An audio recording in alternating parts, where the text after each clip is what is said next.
Once you realize what's going on, we go, oh my God, we are so bloody dumb.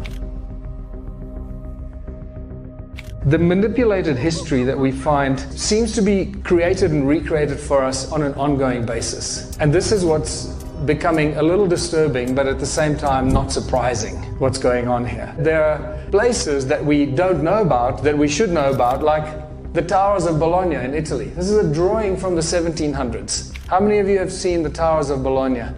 That until 200 years ago, the city of Bologna had more than 200 towers, up to 50 meters tall. They're all gone. And then suddenly you start stumbling upon an empire that until the late 1800s was a well-known empire across the world. You look at the old maps and you see the Tartarian Empire, one of the most important global empires, and then suddenly gone. We hear nothing about Tartary and the Tartarian Empire and what happened to them. And you start seeing that history is literally changing right under our eyes. Recent history, it starts just being wiped out. We know nothing about it. It is weird, people. Things are getting really freaky and very, very weird. And you see evidence of these things all over the place. You see very large buildings that, with the 2 or 3 bottom floors are just completely covered in mud, and then they just leave them like that, and they create the entrance on the higher floors to that same building. The reason I'm bringing this up is that if the news that we have coming from the media is fake, imagine how wrong all of our history is. And all of this, the fake news and this potentially fake history, is just adding to the great human puzzle and making us even more confused about who we are, where we come from, and why we're here. Institutions keep telling us that the ancients were primitive, and they looked something like this. And they built countless megalithic structures with their very primitive tools, like we can build them today. And they left behind these incredible places from times that we cannot remember. And we have no idea when these things actually happened. Some of them we speculate, and we're probably very wrong. And they dragged large blocks up mountains and built platforms because they had nothing better to do. They got together and built giant things like this because they needed to bury some guy. And you go to Mount Sharia in Siberia, and that's just ridiculous. I mean, look at the size of these blocks and these structures in Siberia. Realize that wherever you go in the world, there are mysterious ancient civilizations that weird things, and we really don't know much about the motive. We recognize what they've done. We're surprised by what they've done. Carving entire cities out of bedrock like this, platforms like this, and underground structures like this that are covered in Egypt just to hide it. And Borobudur, which is just obviously such a powerful resonating thing. Anyone that knows anything about sound and resonance takes one look at this and go, okay, I know exactly what they're doing here. What's interesting, as you may have noticed, many of these places, if not all of them that you've just seen, and there are countless more, all of them seem to be in the Northern Hemisphere. And that is a huge mystery. But unfortunately, the discovery of the ancient ruins of Southern Africa has just now completely blown that apart, because now that is no longer the case. And the attention has shifted to the ancient ruins of South Africa and Southern Africa. The stone circles of Southern Africa have become one of the most interesting, mysterious, and unbelievable discoveries of ancient archaeology, ancient civilizations, not just because they are so amazing to look at and remarkable, but because they opened a door and they gave us very important clues as to what the ancient civilizations were doing and what technology they used. And that's actually been the big breakthrough to get to a deeper understanding of how smart and advanced the ancient civilizations were. And when you start noticing these flower-shaped structures, that's when it gets really interesting. Notice that these are not standalone structures. They're all connected by these channels that connect them, thousands of miles of channels, like they look like wires that connect all stone circles together. And then you can see that weird spider's web effect around it. No stone circle stands alone. They're all connected in this very large grid. And basically what you're looking at here is what has now been identified or recognized as the largest cluster of stone ruins anywhere on Earth. How many are there? More than 10 million of these structures throughout South Africa and Zimbabwe. It is quite staggering. 10 million is not a small number.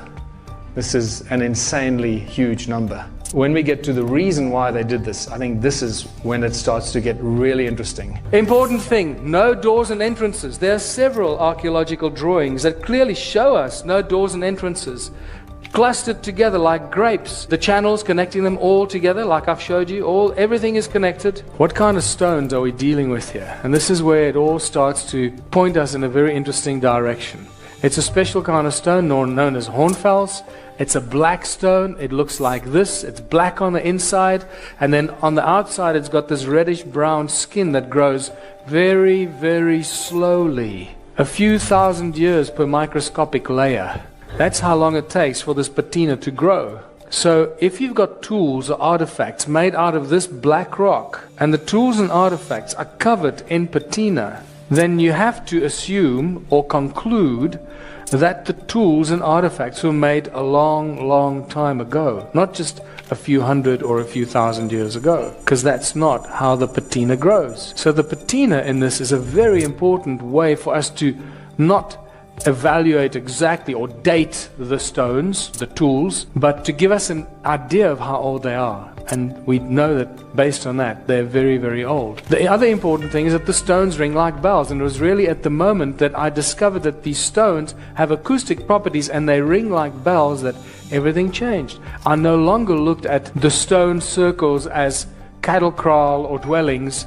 I suddenly realized that we're dealing with sound. Sound, the primordial source of all things. Infinite energy, what Nikola Tesla probably used. Sound that levitates. And now we got sound coming out of the stone walls, of the stone circles.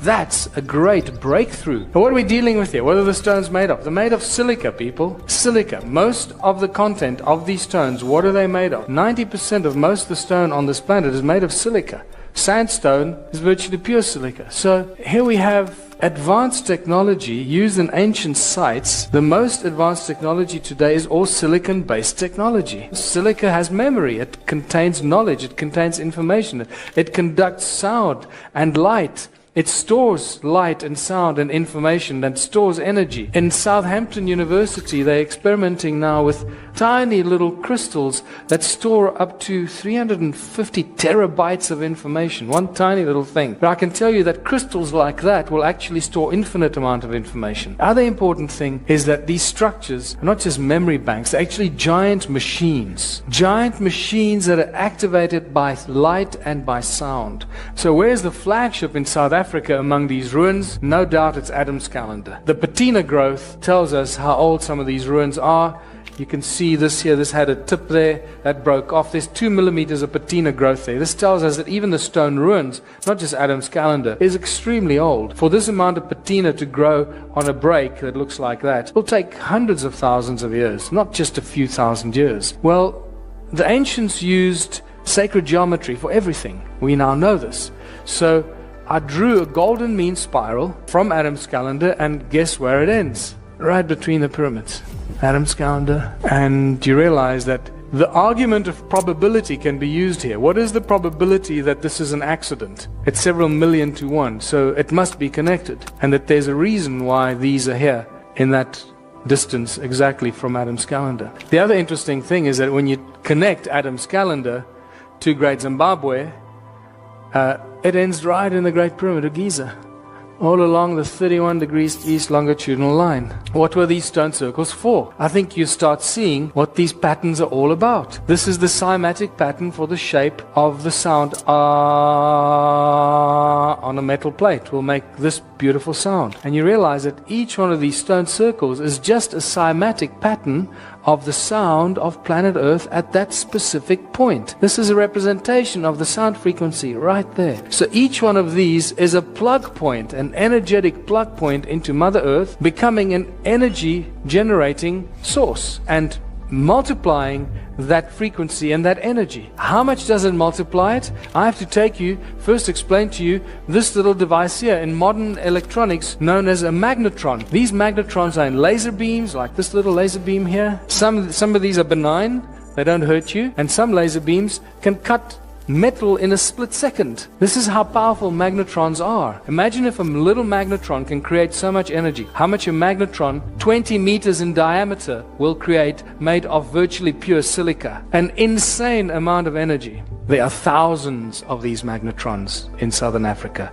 Thousands. So now you can start imagining how much energy they were creating, and a huge energy grid that covered large parts of southern Africa. And the interesting thing is that this energy grid is still alive. It still gives us insane amounts of energy because we've measured it. We've measured electromagnetic waves, the sound frequencies that come out of them, the loudness of these sound frequencies, and also this thing called heat signature. The heat signature is the average temperature of 200 meters below the ground. The heat signature tells us that at 80 degrees, if you measured the heat signature 80 degrees, it'll tell you that you're standing on top of a volcano. So just keep that in mind. Then we got to Adam's calendar. As you enter, this is the circle that you see from space. As you walk into this imaginary circle, the heat signature is 9.5 degrees. As you walk into that circle, there's no circle. It's an imaginary circle. It shoots to 77 degrees. It's like literally 9.5 degrees, 77 degrees. What the hell's going on? Something strange is going on that we don't understand. Between these two calendar stones, it goes up to beyond 80 degrees. Now the measurement is telling you that you're standing on top of a volcano, and yet it's just bedrock, it's just sandstone. And then we measured the sound frequencies, nothing, just ambient noise. As you go through this imaginary circle, it goes beyond 375 gigahertz of sound that we're measuring. As far as I know, this kind of sound frequencies have never ever been measured anywhere on planet Earth that we know of. That brings me to the Earth grid, because it seems that all these ancient sites on Earth, Adam's calendar, the Great Pyramids, Pumapunku, they all seem to be built on these nodal points, these energy points that have there's Adam's calendar right there, there's Giza. And this is really interesting because there seems to be some sort of an energetic code encoded into planet Earth that's mirrored from the sky. And why do we know it's mirrored from the sky? Because the Sumerian texts tell us. And this is not a Zechariah Sitchin translation, by the way. This comes from the Shoyan collection. And this is what it says. In the distant days, in those days after destinies had been decreed, after An, who was Anu, and Enlil, his son, had set up the regulations for heaven and earth. That's interesting. Regulations for heaven and earth. Enki, the exalted knowing God, by the rules for heaven and earth, the fixed rules, he set up the cities.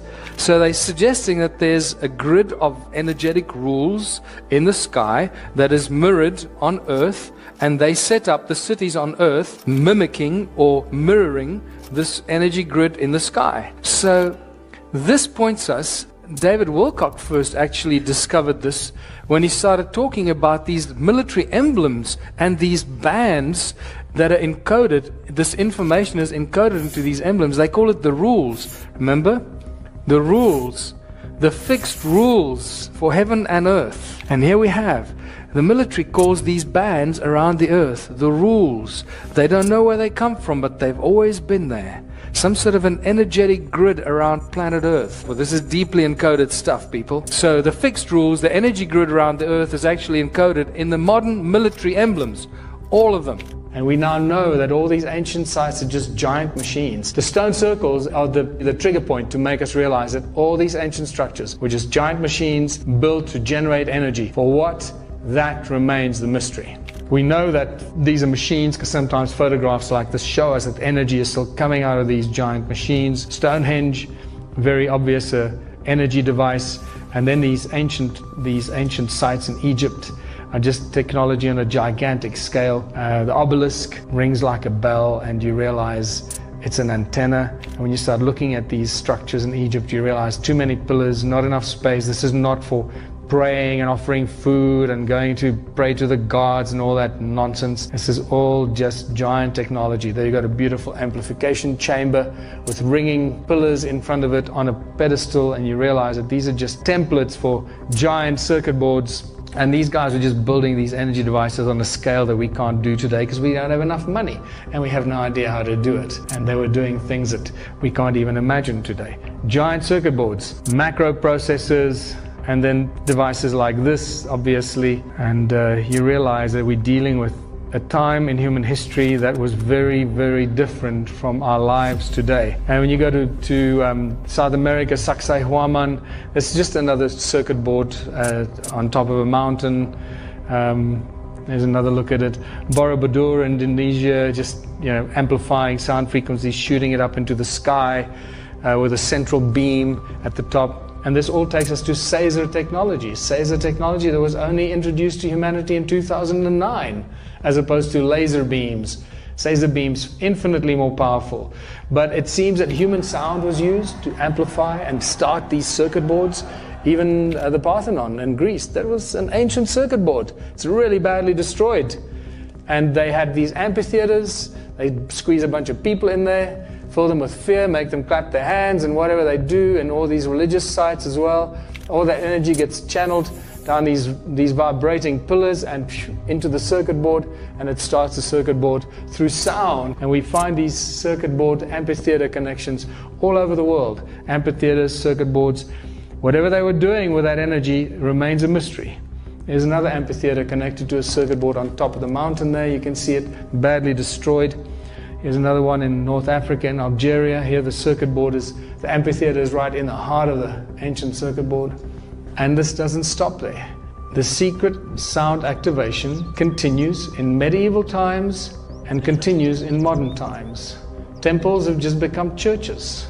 And you will see the importance of the structures of these churches with the conical towers, the cone-shaped tools that focus the sound into Caesar beams.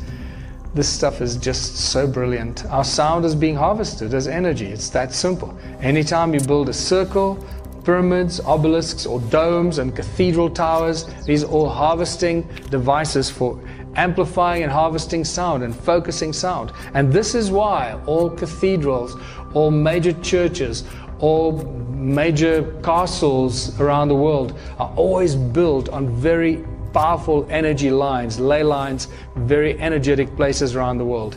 Every time there's a Catholic church cathedral, it's always on a very strategic point. And this is why the mystery of the medieval cathedrals is such an important thing to crack. Architects today just marvel at how these guys built it. With the tools they had in the year 1000 or whenever it was 10 something, when they built these in the 10th, 11th, 12th centuries, we couldn't build it today with those kind of tools. We'd struggle to build it today with modern tools. This is just spectacular. Have a look at the inside. It's so obvious what's going on here. Giant acoustic chamber with a dome on top of it, with vibrating pillars from the resonance of the people clapping their hands or the fear or shouting or singing, whatever they were doing, going up these pillars into the dome. And what's on top of the dome outside of the cathedral are these spires that send the frequencies up into the sky. I mean, this is just so obvious what's going on here. But it gets even better. Now you start looking at the extra features in these cathedrals, and you realize that they're also using the shape of light that amplifies the acoustic effect inside the chamber. Can you see the shape of these windows? Circular, very important, not square, circular or oval, etc. And we start seeing very obvious magnetron-shaped windows. And once you know and light and sound are inextricably connected, if you send light through a magnetron shape, it will create a magnetron effect. The shape of the window will take the frequency of the light and amplify it because it's in the shape of a magnetron. It's spectacular. So the light from outside goes through the magnetron structures into the church, into the cathedral. It amplifies it because the cathedral is just an ambient chamber. And now you got this magnetron amplification of the light that shoots out the spires and through the top of the cathedral. It's like laser transfer. You can take the information of an egg from a salamander or a lizard, you put a laser beam through a fertilized lizard egg, and you point the laser at the infertile frog egg, and the frog will become a lizard. The light takes the information and deposits it from one to the other.